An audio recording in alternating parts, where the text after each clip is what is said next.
Welcome back to Link by Golf. I'm your host, Ross McGuire, and in this week's episode, I'm delighted to be joined by Scott Henry. Scott is an incredibly talented golfer from Scotland who's had great success in his career, but also been impacted by really challenging injuries. In this episode, we hear from Scott about some of those incredible experiences he had on both Challenge Tour and European Tour, and how he's getting on today, and the great news about how he's coming back to full fitness. So without any further delay, let's hear from Scott.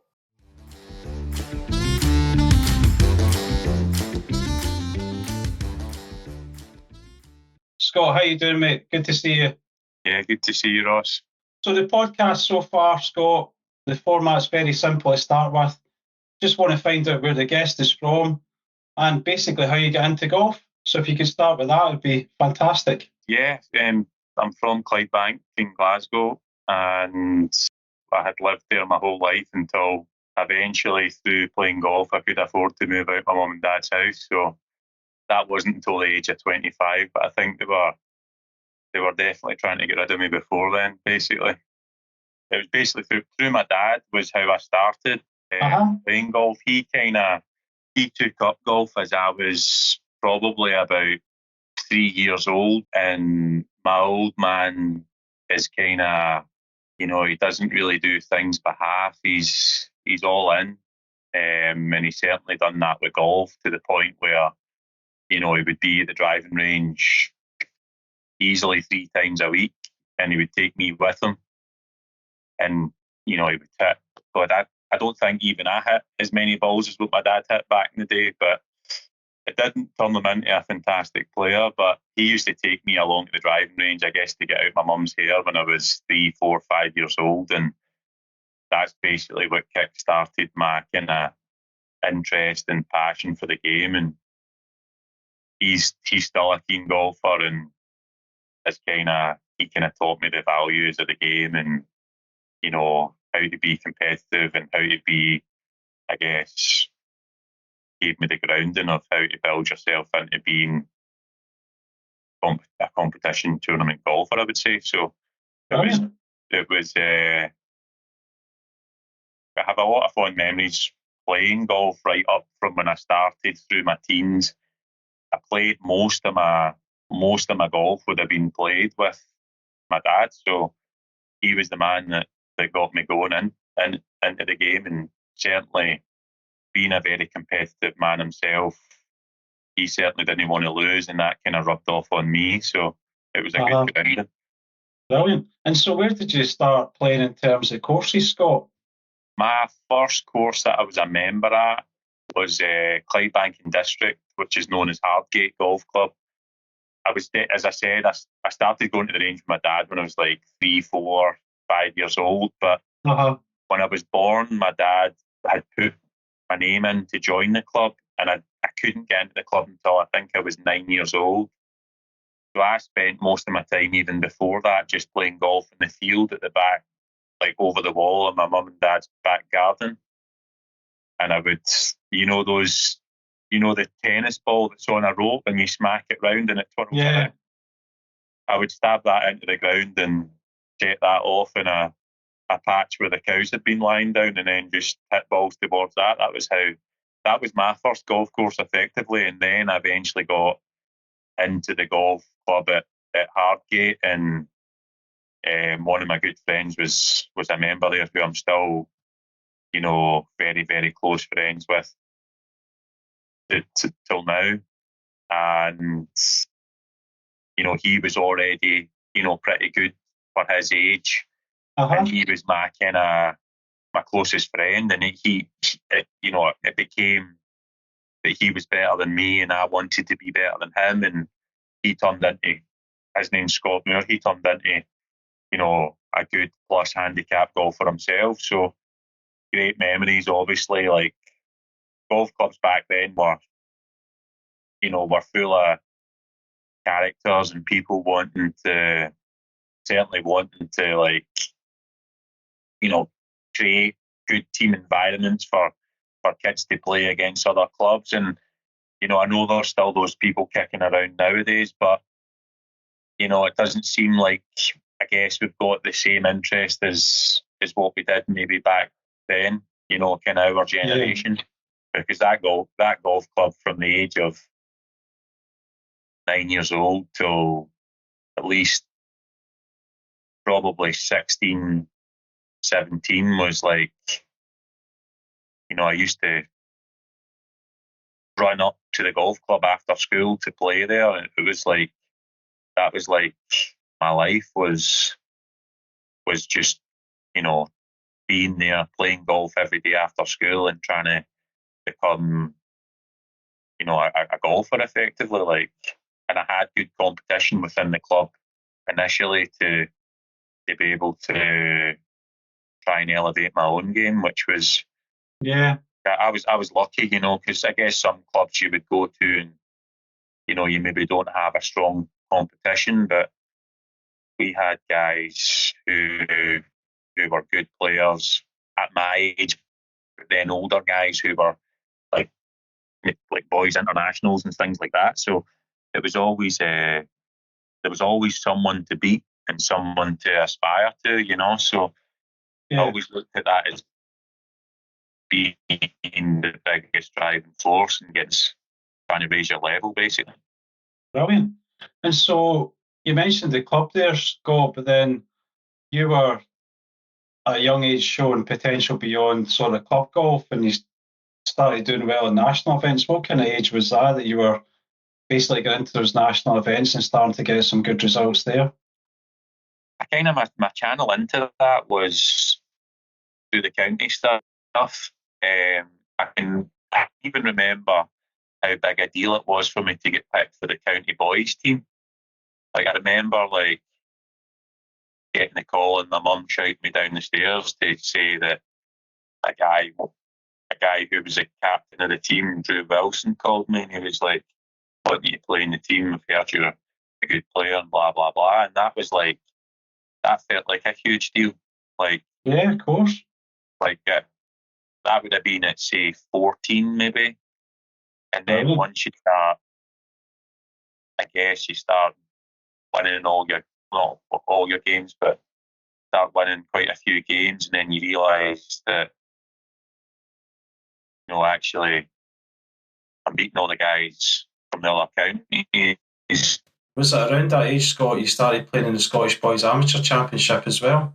I played it from the age of 14 or 13 up until when I was 16, 17, 18, where I obviously I won it twice. So I kind of established myself as the best Scottish player at my age group, and that kind of breeds confidence, and then obviously you play through those good results you get in the Scottish national junior teams and all that kind of stuff, which was really how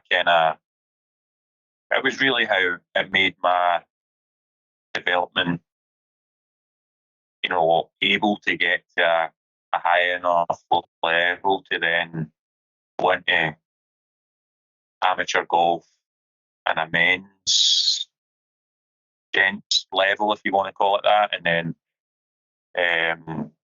just, it was quite quick for me how I went from maybe being like a 15-year-old that nobody in the country would know to then obviously being pretty dominant as a junior player to then feeding into the sort of gents level where, you know, I won the Scottish Strokeplay, which was good for me, and I was winning other Order of Merit events, and then playing for Scotland at a gents level was always a big goal for me. And I always look back at that now and think, God, how it's always a great honour to actually play for your country. And I was always very passionate. I'm quite a passionate golfer, but to play for Scotland almost brought like an even different level of animal out in me. Like my match play record for Scotland was very strong, and I always kind of felt like, you know, it was a big honour, but you were so motivated to win because you didn't want to let the guys around you down effectively.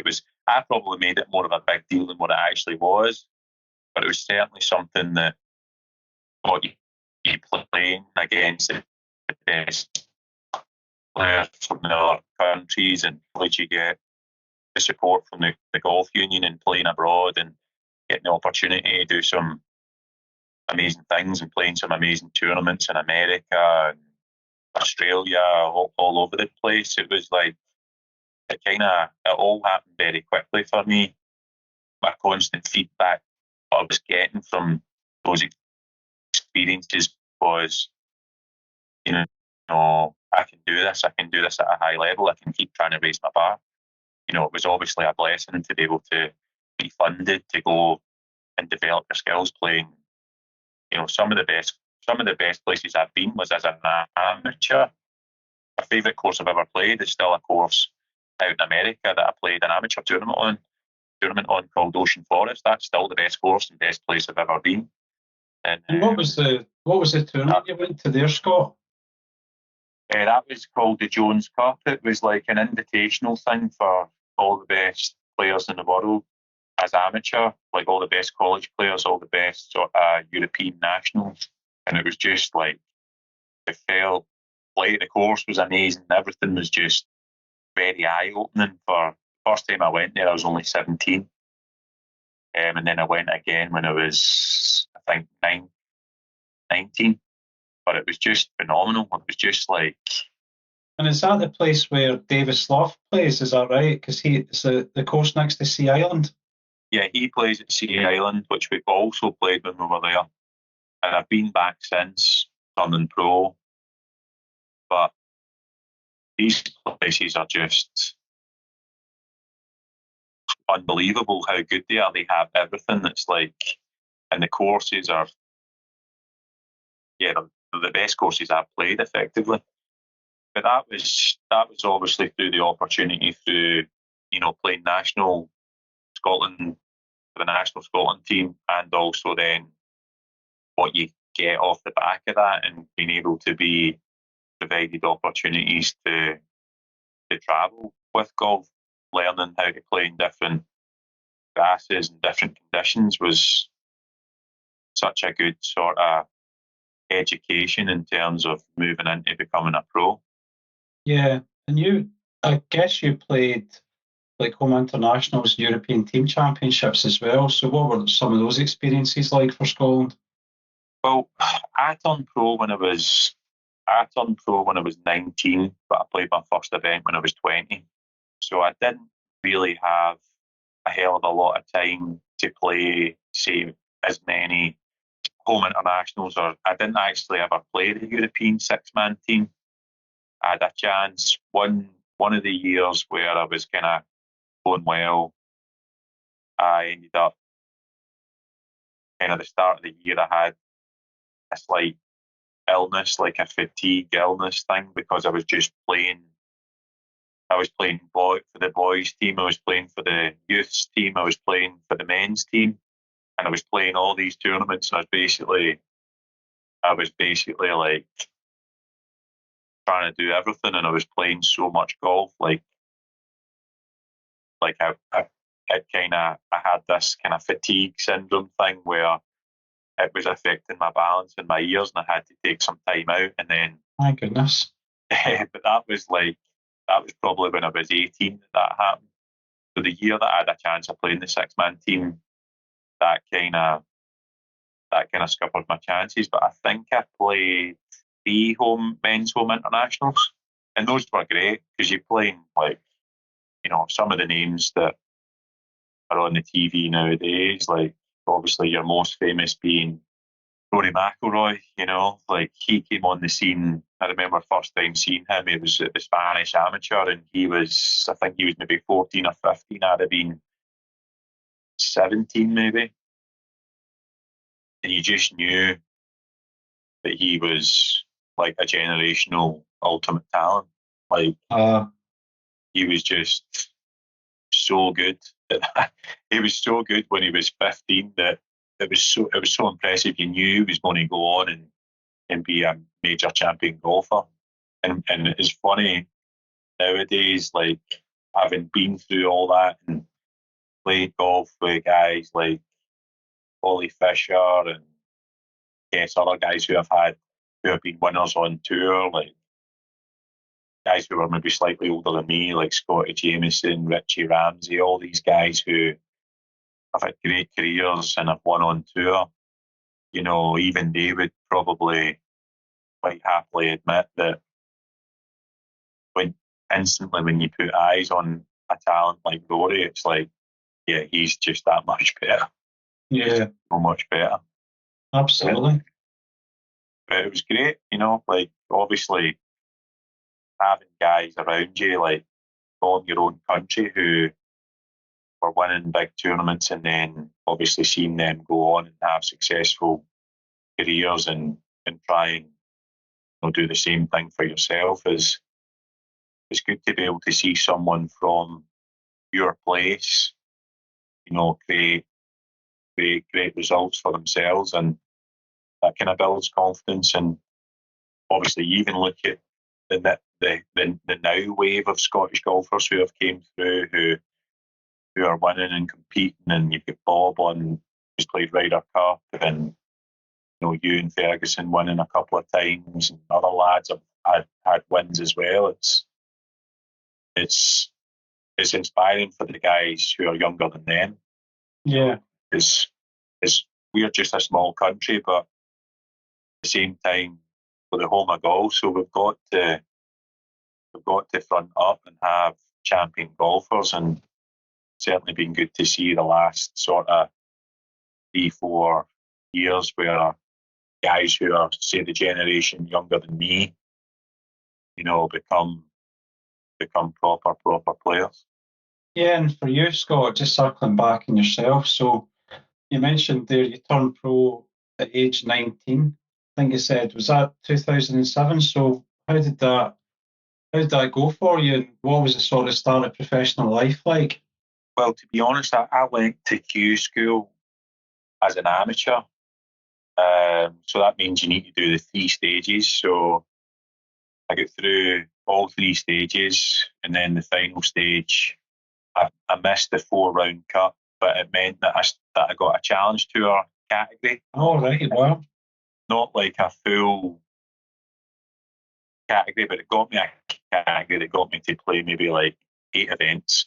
Uh-huh. So I thought it would have got me more, but it didn't. Got me 8 events. But the right thing for me, and I was glad that I'd done it at the time. I turned pro straight after the Q school on the basis of thinking I was maybe going to get like 14 starts on the challenge tour. So was fortunate enough. My father kind of scrambled around and managed to get, some sizable amount of funding to be able to go and play those events. It just about covered those events.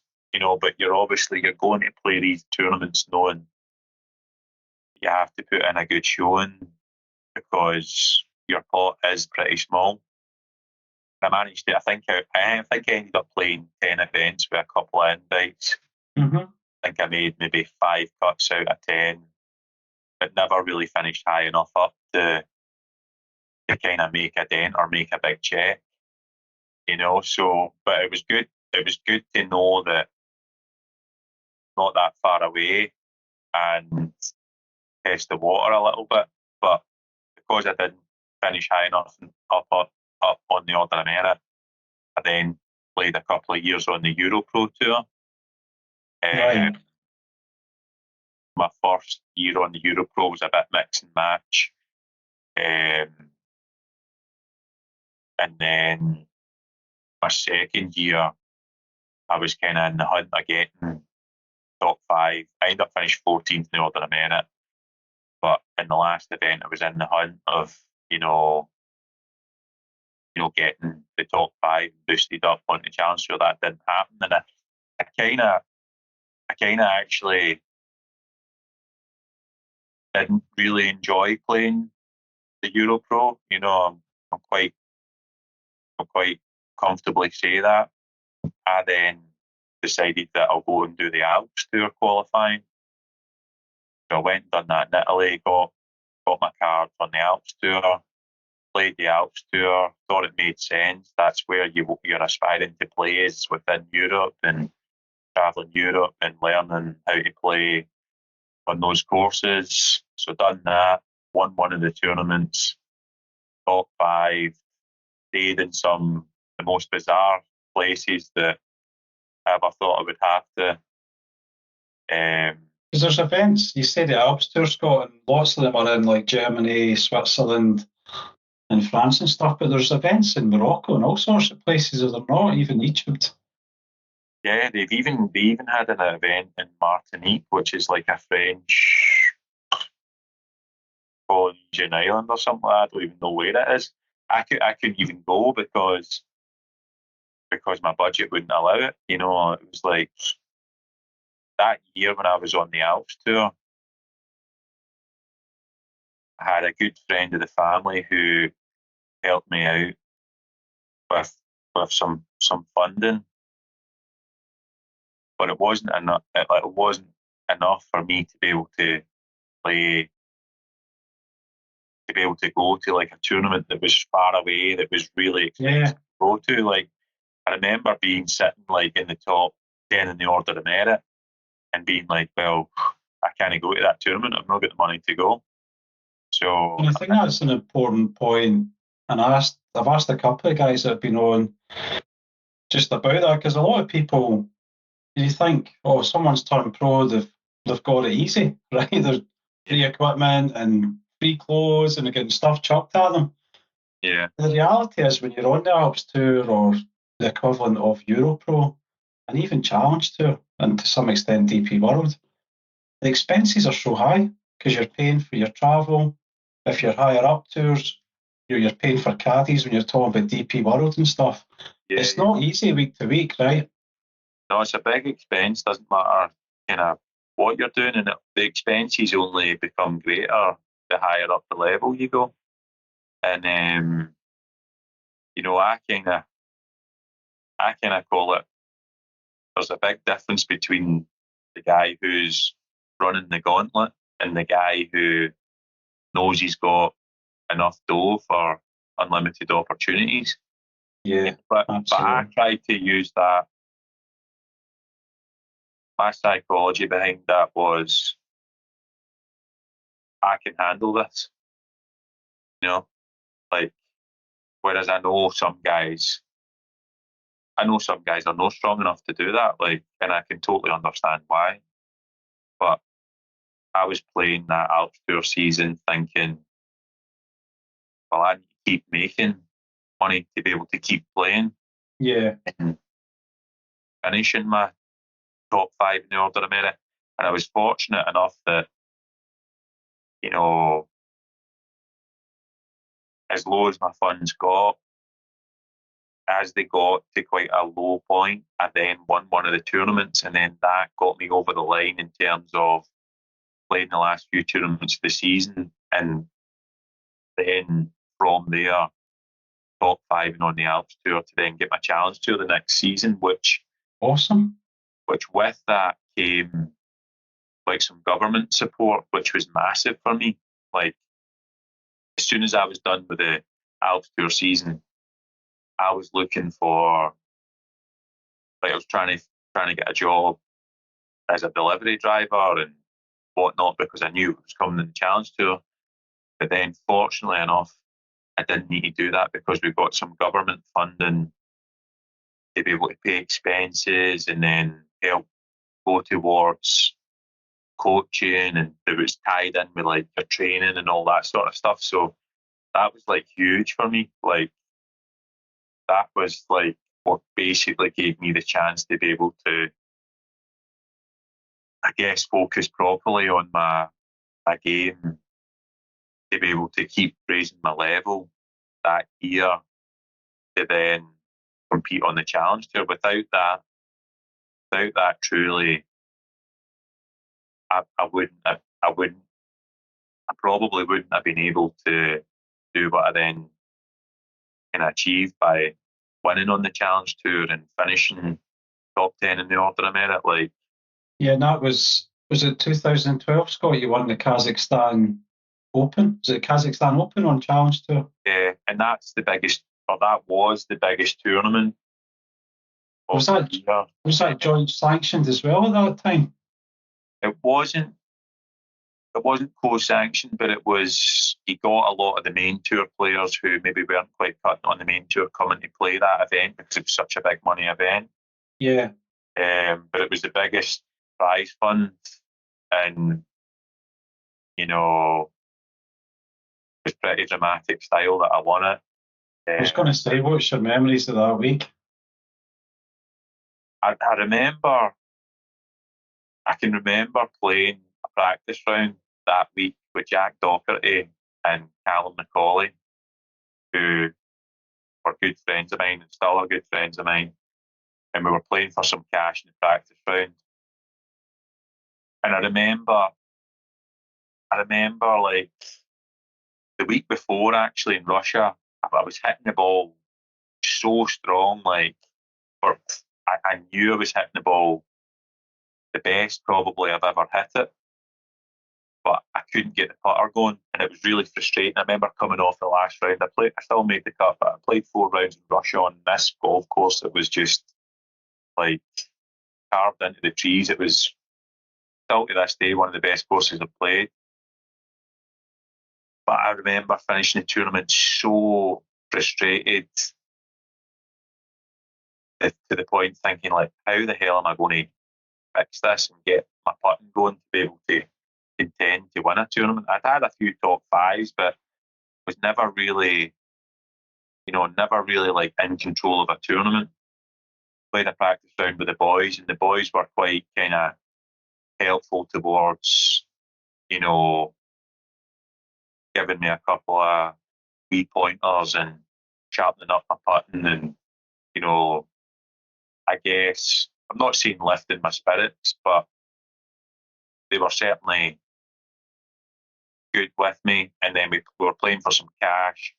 And I remember in the practice round holing an eagle putt on the last hole, which was the 9th hole, but to scoop the cash off the boys. And it just kind of kick-started a good feel, like a feel-good factor for the week. Yeah. I went out and I played, well, I mean, at that time, I was hitting the ball probably the longest I've ever hit it, even till now. And, I was hitting the fairways and hitting it like it was roasting hot. The ball was going forever. And I remember I finished the second round eagle on 8 and 9. That'll help.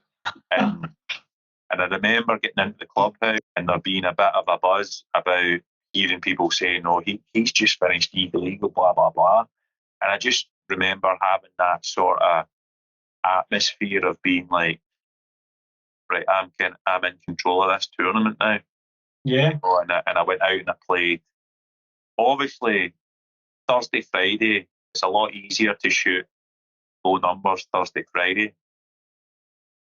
Saturday, the atmosphere at a tournament, there's always a slight change because if you are in contention, there's more pressure and you're playing with the guys who are playing the best. Mm-hmm. And I was playing with, I think I played with maybe Peter Uline. I know Brooks Koepka was in the field that week. I can't remember who they are, but I remember playing with good players on the Saturday. Uh-huh. And it was just a total confidence booster for me anytime I played with like a named player, because I felt like my game was very capable of hanging with their stuff. So I think I ended up, I was tied for the lead going into the last round. And then the last day I played, hit the ball phenomenal, and I putted well, and I was totally in control of the tournament in my mind. And I made a double bogey on like the 15th hole of par 5 because I hit a 2-iron with my second shot that carried probably 260 in the air, which I just never thought was even possible. But obviously a bit of adrenaline. I've ended up flying it just over the green that's kicked down into the kind of knee-high grass and ended up making a triple bogey. So I was coming down the stretch of the last few holes and needed a birdie on the last and knew that I had a 30-footer to get into the playoff, and I bowled it, which Wow. I guess one thing that I draw a lot of confidence on, even for going forward from my career now, is that I've bowled quite a few putts on the last green at a few different moments in my career, which felt like it meant a lot to me, and I've managed to do it. And there really is no better feeling than doing that. Well, that must have been a nice feeling itself. Well, that was just to get into the playoff. So obviously, once it goes to kind of head to head, eventually I think it was maybe 2 or 3 hole playoff. The guy that I was in the playoff with, he made a mistake, and that allowed me to make a par to win, which was obviously phenomenal for me. It jumped me right up to like 4th. I think it was 3rd or 4th on the order of merit. Uh-huh.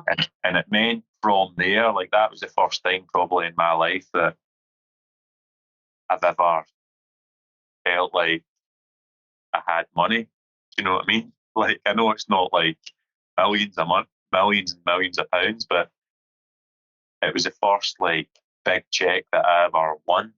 It was such a nice feeling because, you know, like from scrambling about trying to get money to play tournaments for most of my career up until that year, and then being given a proper chance to kind of justify your ability to then do that was really, really satisfying. And then it meant that the kind of last sort of 6 or 7 tournaments, I could then start having an eye on what was to come on the European tour. So I took a few tournaments off, and you know, kind of started talking with the club companies about, you know, who I was going to sign with in terms of going on to the European tour that following year. And that was a very exciting time, you know, like I ended up signing with Callaway, and you know, and then you kind of getting opportunities, and you're earning some good money off things from off the course, which was a total new world to me. Yeah. That's really nice change as well. And then you mentioned the European tour, Scott, and where you moved and sort of graduated to European tour, and you did a lot of close calls in European tour for your first tour one there. So what ones kind of stand out for you that you were just a little bit away from you capturing it?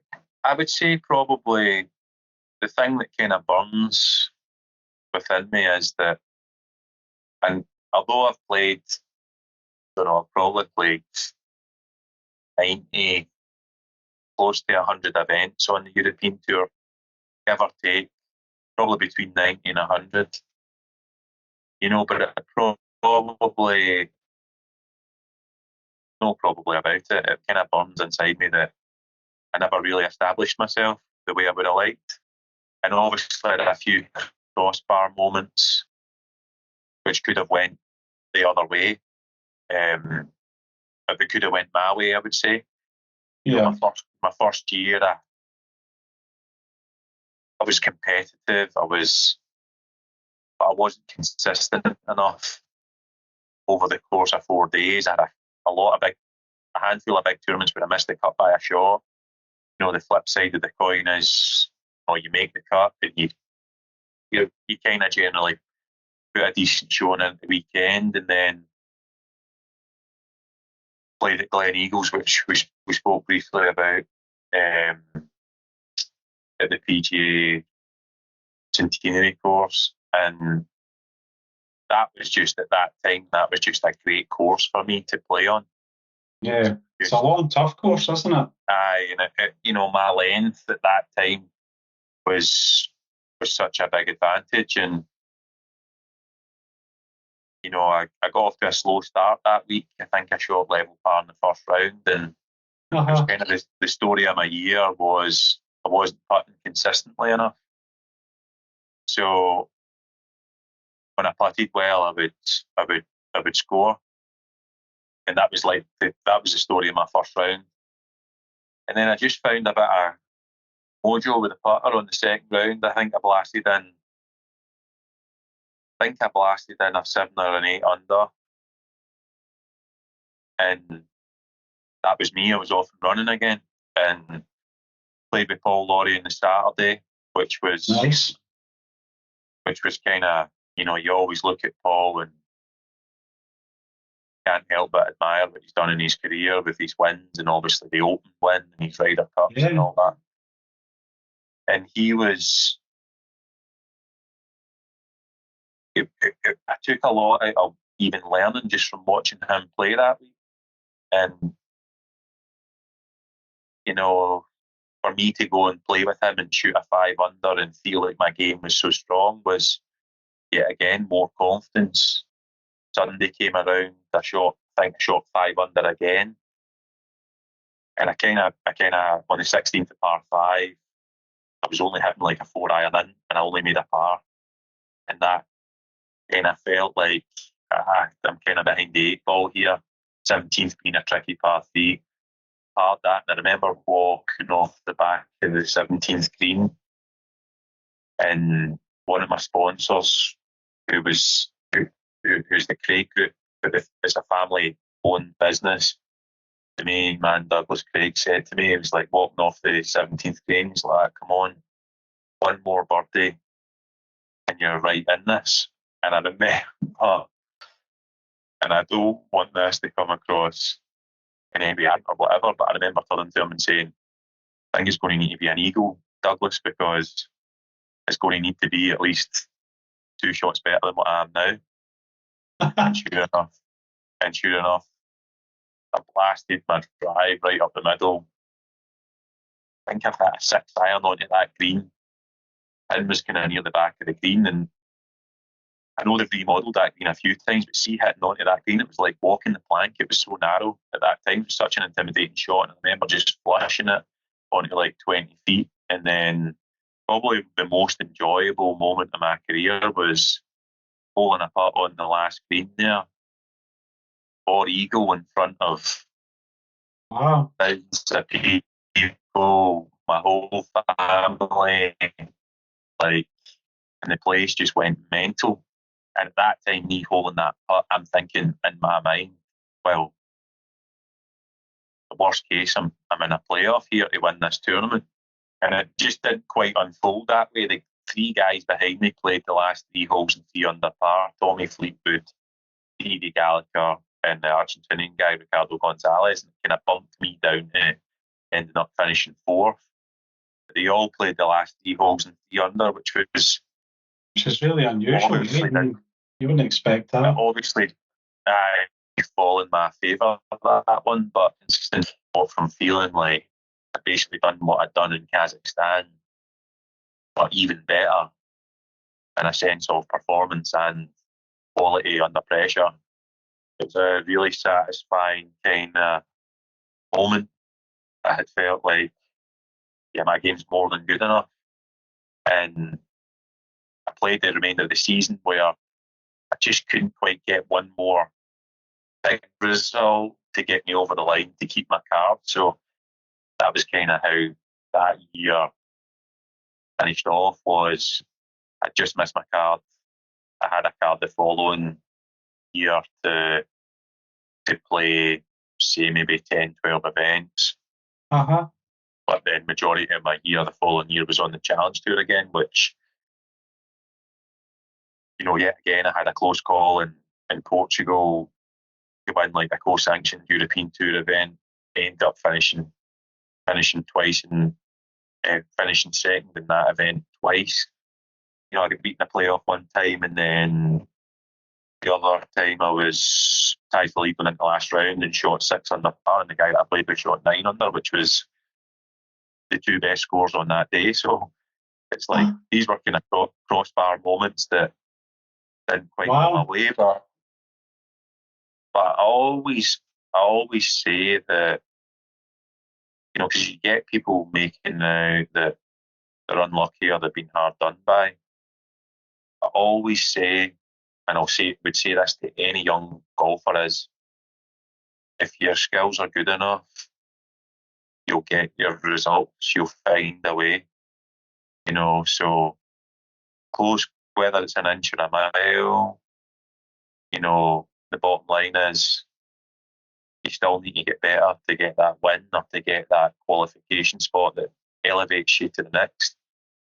It's definitely, if you're good enough and you've got the skills, you'll prove yourself. And I always kind of think that, I guess, the good fortune in golf, I think, is more to do with the decisions you make off the course and how you work on your game, how you work on your physical side of things or mental side of things. And it's being introduced to the right people or finding the right people that can enhance your performances, basically. So, of course, good fortune is just, it's going to even itself out over the course of a year or years or whatever. And I was going to say, Scott, so you mentioned there some of the off-course stuff, and I know since around like 2018 you've had some injury challenges, which you've spoken about on another podcast, so I don't want to go back over that ground because I know it was quite a painful time, literally and obviously emotionally. But we talked a little bit earlier, just briefly, that you're through most of those challenges now. So, what's the kind of current situation for you in terms of playing and what you're doing and looking forward to? Yeah, I mean, definitely, as you mentioned, I had just such a chunk of time where, I basically went from feeling like I had such a strong game. Obviously, you have ups and downs in terms of form and performance. But I basically got hit with the injury stuff where I felt like I was really trending towards playing some high level golf again and was kind of thinking in my mind that I'm on my way to sort of definitely getting back on the European tour, and then my scope from there was to try and establish myself. But I basically spent 5 years running round and roundabouts trying to fix my injury, and through that time got another injury from bad medical advice and all that jazz. So as you say, we don't want to delve too deep into that. But in terms of now, the last year, probably end of the year before last, I got my strength back, through my muscle. And I kind of thought last year that would be me. I've got my strength back. I'll just be back to flushing it again, and I'll be able to kind of dominate golf courses and play the way that in the style and the fashion that I used to play. But that wasn't quite the case. I've been working with a guy from down kind of Manchester area, Michael Murray, his name is. He works with Marco Penge and a couple of the other guys on tour who are kind of just burst onto the scene. This guy's really helped me actually get myself back to being able to move the way I need to move to play proper golf again, to the point where I started working with him in November. And now I feel like eventually, since say January, end of January, that I feel like I can actually do this again, and I can actually play and hit the ball properly.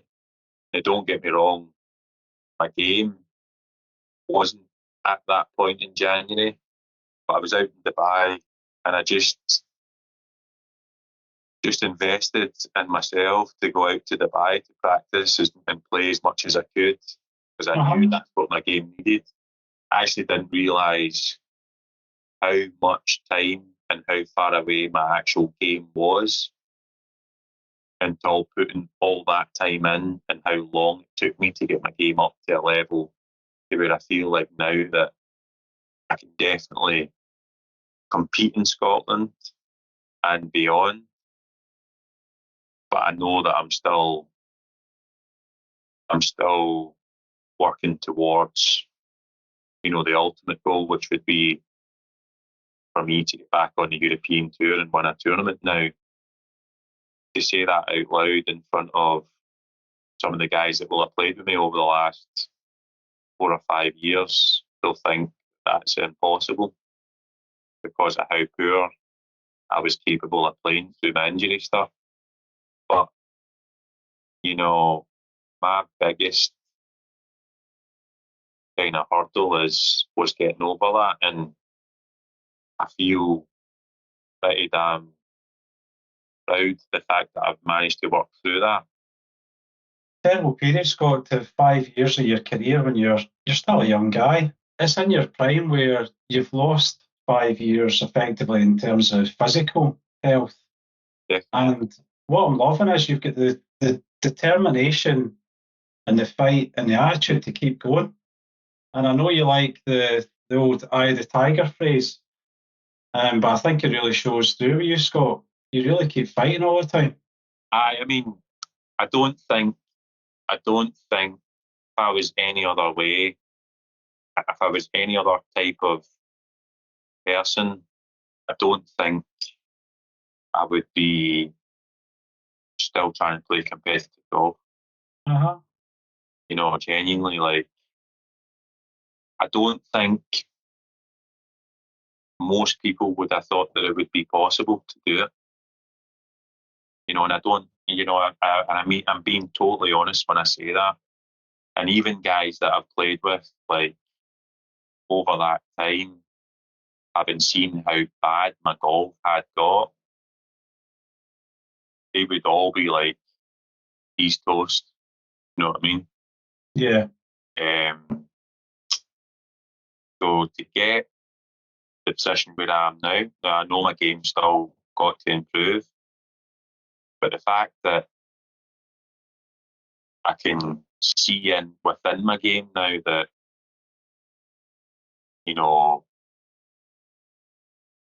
I can go out and start to even contemplate beating a golf course in a fashion similar to I'll never be the way that I used to be in terms of hitting the ball the distance that I did, but I can still go out and demolish a golf course now, but I've not been able to do that for such a big chunk of time. So it's kind of like, I feel a little bit like that in a teenager again, where my skills are developing and they're kind of getting to a level where, well, there's nothing to stop me getting all that skill set back up to a high standard. And, yeah, not at all. And that's what I'm doing. Like, time that I'm putting in is there's a lot of hours working on my physical side of things in the gym. But now the fact that I'm healthy, I can put a lot of hours in on my actual golf game, which is was such a huge part missing for me in my life, was not being able to do that. Was, because I love golf. Like, Well, that's really clear, Scott, when you've been through such a tough period. And for the people listening, you're talking about putting all this time into your own golf. I know that you're also coaching people at the moment too, on top of that. So do you want to talk a little bit about what you're doing the coaching side yourself and maybe some of the things that you've been helping people with? Now, folk at a different level, of course, to yourself, amateurs, etc. But what are some of the things you've been able to pass on to people as well? Every time someone walks through that door for a lesson, anything can happen, good or bad. So you're constantly trying to figure out what the person needs to help them, one, enjoy themselves when they're with you, but also obviously improve them. And I've been really fortunate at Bishop Biggs driving range that Matthew Laughlin, the owner, he's brought me into the fray there and has given me a source of income to be able to fund my golf, my own competitive golf, but also do and be involved in something that I love. And like I was saying, people walk through that door and you've got to adapt. You're constantly adapting, and you know, sometimes people just need help with a routine. Sometimes people need technical help. Some people need to figure out how they can relax when they go out and play on the golf course. So I think one of the things that's obviously built my knowledge in the game is obviously playing at a high level, and you realise that, but it's not all about golf swings. It's not all about just how's your technique. There's so many factors that can influence the person when they're feeling under pressure. Even tonight, for example, like one of the guys that I had in, he was like, I just get on the golf course and I feel like I just tense up. And I was like, well, you'd have you standing here relaxed, hitting 50 of the best shots that you'll ever hit. But if you can't control, getting wound up and tense on the golf course, then you're always going to struggle. So, like, being around, good information over the years, you learn how to deal with that, and you can pass that sort of thing on to whether it's a guy who's playing off a 15 and trying to get single figures, or it's a young aspiring guy who wants to be a pro. It's like, there's through living that life, you just build up such an experience. And but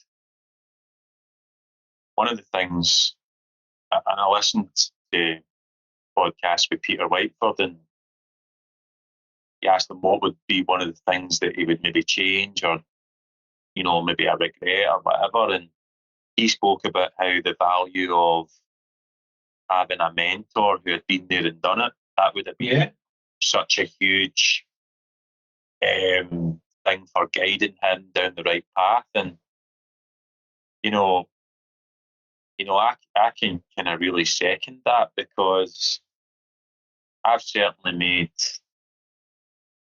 all the mistakes a young guy can make, like, and without doubt, like, if you had someone who had been there and done it, they would maybe have told you over the years, well, you don't really need to mess with your swings so much, or you should go and work with this psychologist, or maybe tone down some of that training that you're doing.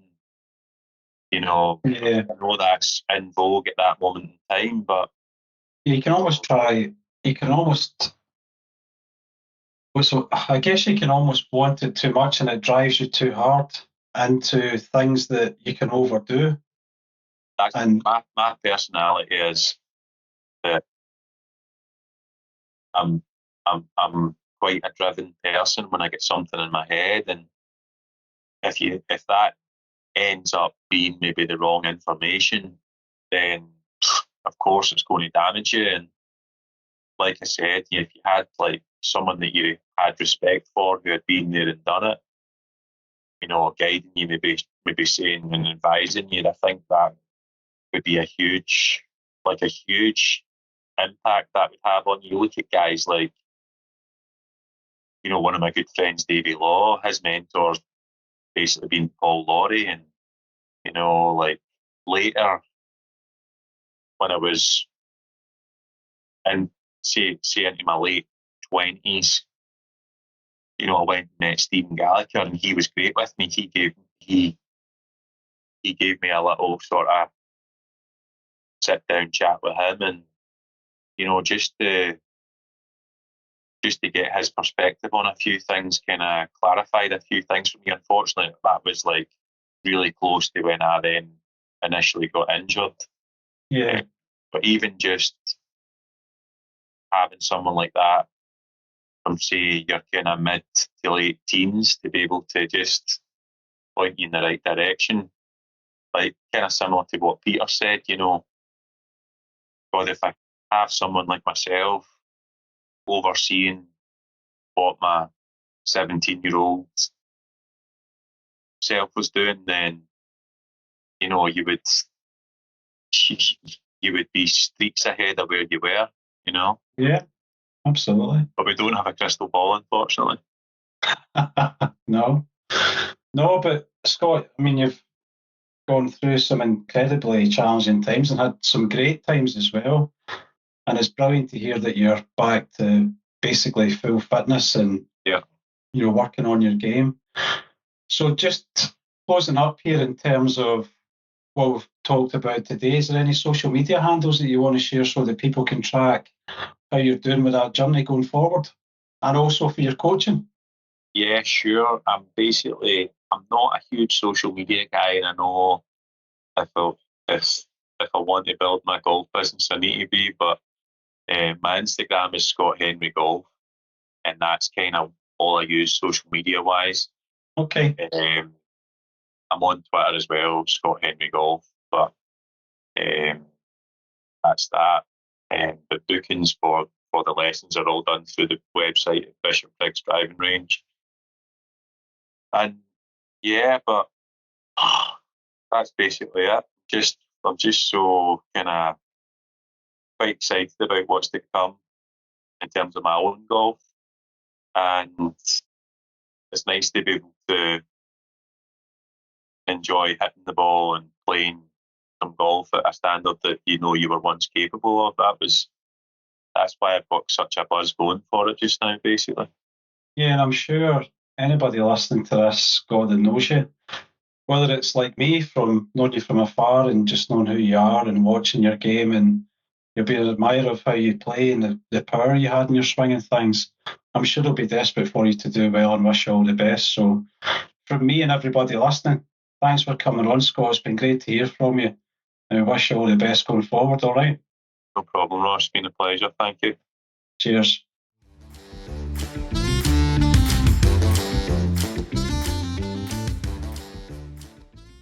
Hope you enjoyed that one, folks. I'm so delighted for Scott that he's back to full fitness. He's been through an incredibly tough journey with injury, but the great news is that he's on the right path now. Throughout that time, though, as you heard in the show, Scott has carried an incredibly positive attitude, and he continues to have that today, so I'm sure he's going to continue to be successful going forward. In terms of follow-ups from here, I'd love you to like, subscribe and share the podcast, and I'll have another episode out soon. In the meantime, have a great day.